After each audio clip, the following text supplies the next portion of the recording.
Okay, I've got these pieces planed. If you noticed, I didn't run them straight through the planer, and there's a reason for that, and this is why.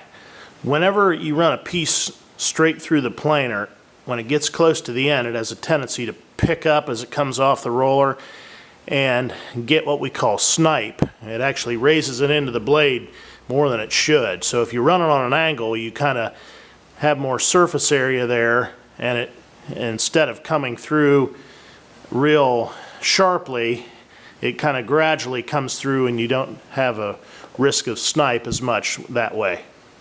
Now I've got all these laid out, and if you count them there, you see I have one extra.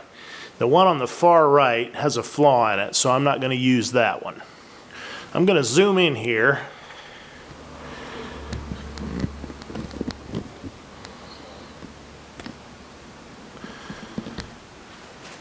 And move over in front of the camera. If you take a look here, you can see the grain curves down on all these pieces.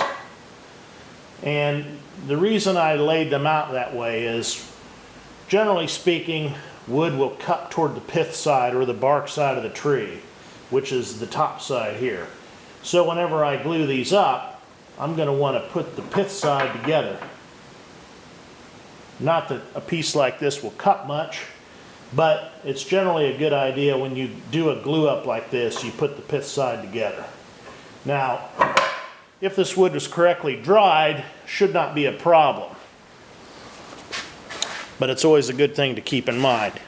I'm going to zoom back out now and stop the camera while I get my glue set up.